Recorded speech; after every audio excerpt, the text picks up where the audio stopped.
அமைதியும் அருளும் வலிமையும் வளமையும் வாழ்வும் நேர்மையும் உண்மையும் புகழும் உங்களுக்கு உண்டாயிருக்கும்படியாக வாழ்த்தி ஆண்டவர் மீட்பருமாயிருக்கிற தேவனுடைய திருப்பெயராலே இந்த வார ஞாயிறு சிந்தனைக்காக உங்களை அன்போடு அழைக்கிறேன்.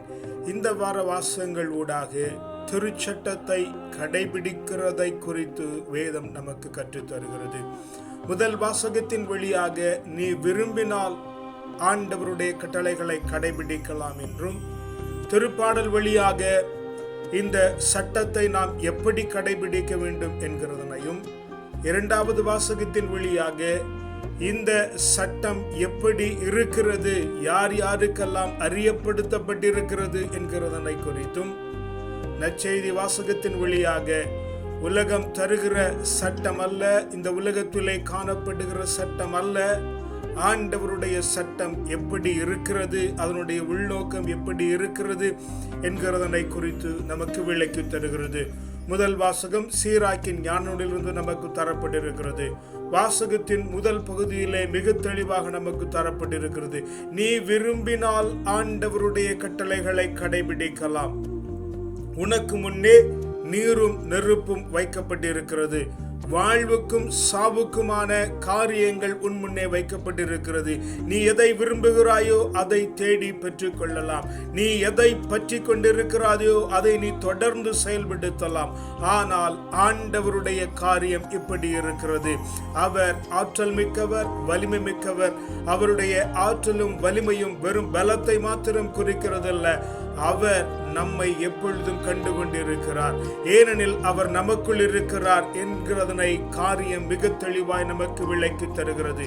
அவர் எப்படி சொல்லுகிற பொழுது, ஆண்டவர் சகலத்தையும் பார்த்து கொண்டிருக்கிறதினாலே நீ விரும்பினதை தொடரலாம். நீரும் நெருப்பு முன்னே வைக்கப்பட்டிருக்கிறது. வாழ்வுக்கும் சாவுக்குமான காரியங்கள் வைக்கப்பட்டிருக்கிறது. அதனால நீ தொடர்ந்து செல்லுகிறது என்றால் உன்னுடைய விருப்பப்படி செல். ஆனால் அதை ஆண்டவர் பார்க்கிறார். ஆண்டவர் எதையும் பார்க்கிறார் என்றால் நீ பாவம் செய்ய அவர் அனுமதிக்கிறதில்லை என்கிற காரியத்தை ஆண்டவர் உற்று நோக்கி கண்ணும் கருத்துமாய் பார்க்கிறார் என்கிற காரியத்தை முதல் வாசகம் மிக தெளிவாய் நமக்கு சொல்லித் தருகிறது. உன் விருப்பம் போல செய்யலாம், உனக்கு பிடித்தமானவற்றை செய்யலாம். உன் முன்னே நன்மையும் தீமையும் தரப்பட்டிருக்கிறது. நீ எதை வேண்டுமானாலும் செய்து கொள்ளலாம்.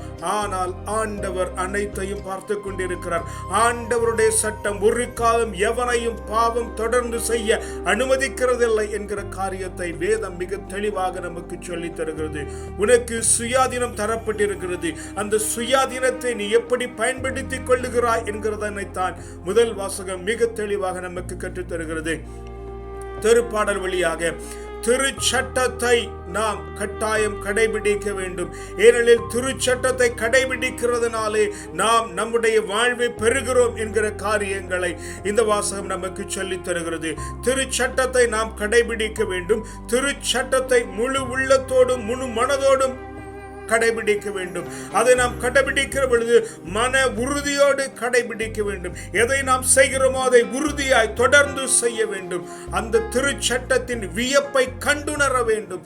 திருச்சட்டத்தின் வியப்பை கண்டுணர்கிறது என்றால் இந்த சட்டத்தை நான் செய்கிறதன் மூலமாக, இந்த ஒழுங்கு முறைமையின்படி நான் நடக்கிறதன் மூலமாக என்னென்னவாக நான் மாறிக்கொண்டிருக்கிறேன். தேவனை போல எப்படி என்னுடைய வாழ்க்கை மாறிக்கொண்டிருக்கிறது. என்னை தேவன் பார்த்து கொண்டிருக்கிறார். அவர் என்னை பாவம் செய்ய அனுமதிக்கிறதில்லை. அதனாலே நான் அவருடைய சட்டங்களை கடைபிடிக்கிறேன். முழு உள்ளத்தோடு கடைபிடிக்கிறேன். உறுதியோடு கடைபிடிக்கிறேன். கடைபிடிக்கிற காரியங்களில் என்னென்ன மேன்மை எனக்கு உண்டாயிற்று என்பதனை நன்றாய் அறிந்து நான் செயல்பட வேண்டும். எவன் ஆண்டவருடைய சட்டத்தில் வியப்பான காரியங்களை, மேன்மையான காரியங்களை கண்டு உணர தேடி பிடிக்கிறானோ அவனுக்கு மெய்யுணர்வு உண்டாகிறது என்று வேதம் இப்படித்தான் முடிக்கிறது. அந்த பெரும் சங்கீதத்தை அவர்கள் குறைத்து தந்திருக்கிறார்கள் நமக்கு.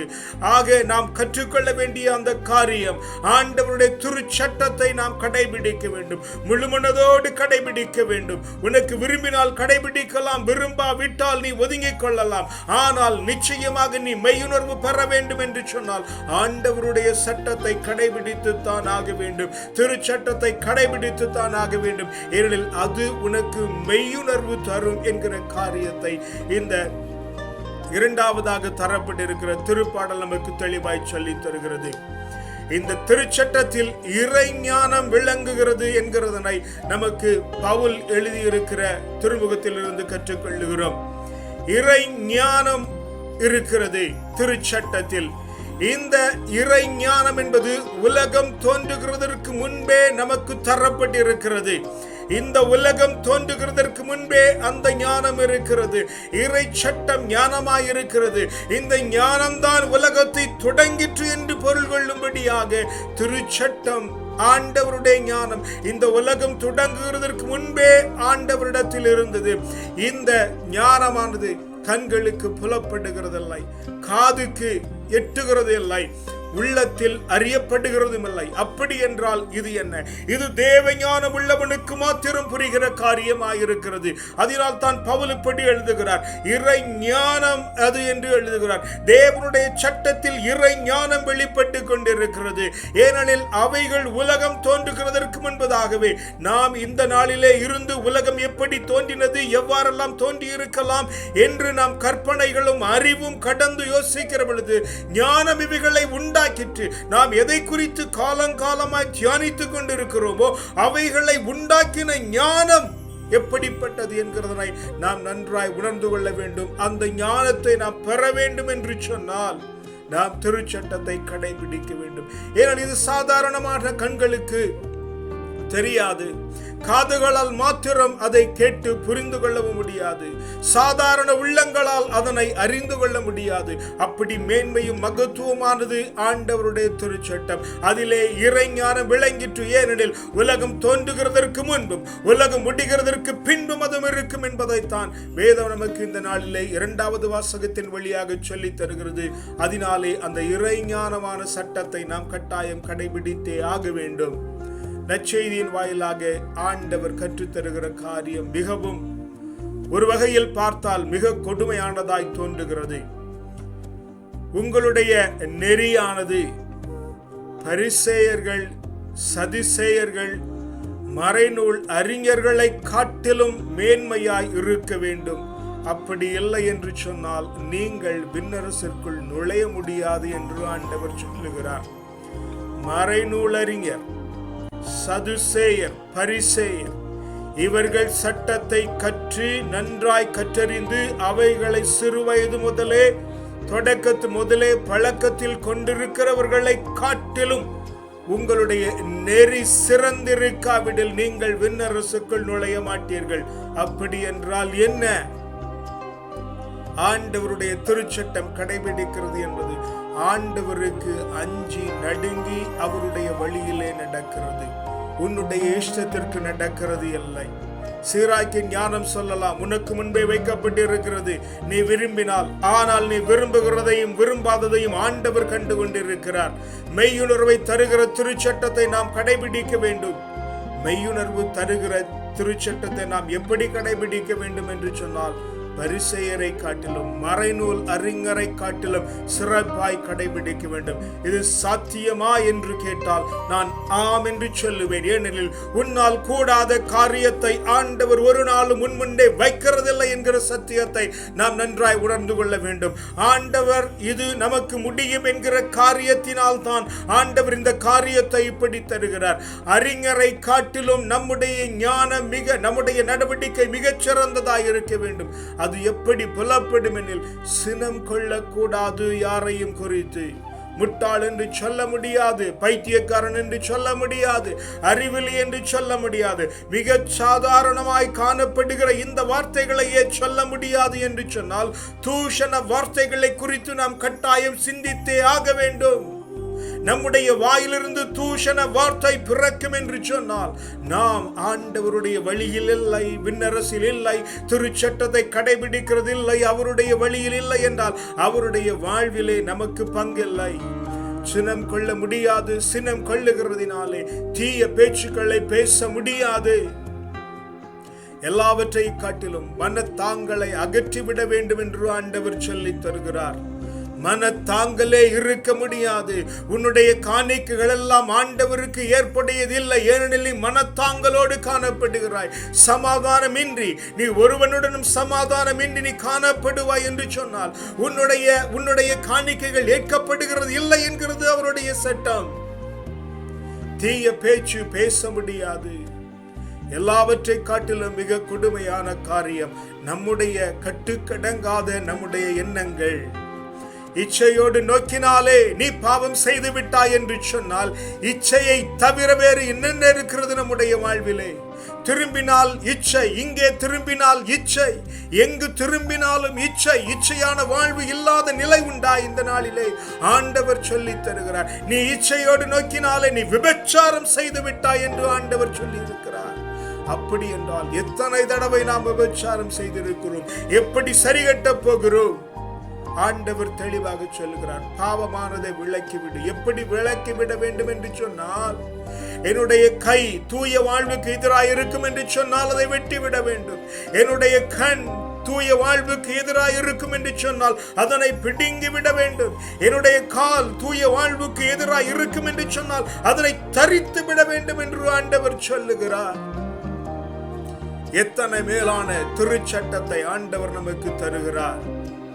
எஸ், ஆண்டவருடைய சட்டம் அத்தனை உன்னதமும் நுட்பமுமானது. யார் மேலும் ஆணையிட வேண்டாம், பூமியின் மேலும் ஆணையிட வேண்டாம், இந்த உலகத்தின் மீதும் ஆணையிட வேண்டாம், விண்ணகத்தின் மீதும் ஆணையிட வேண்டாம். ஏனெனில் எல்லாம் ஆண்டவருக்கானது, எல்லாவற்றிலும் ஆண்டவர் இருக்கிறார். நீ ஆணையிடுகிற பொழுதெல்லாம் ஆண்டவரின் பெயராலேயே நீ ஆணையிடுகிறாய். அதனாலே நீ யார் மேலும் ஆணையிட முடியாது. அதனாலே உன்னுடைய பேச்சு ஆம் என்றால் ஆம் என்று இருக்கட்டும், இல்லை என்றால் இல்லை என்று இருக்கட்டும் என்று ஆண்டவர் இந்த நாளிலே நமக்கு கற்றுத் தருகிறதை பார்க்கிறோம். பார்வைக்கு மிக கொடுமையான சட்டங்களாய் இவைகள் தோன்றும்.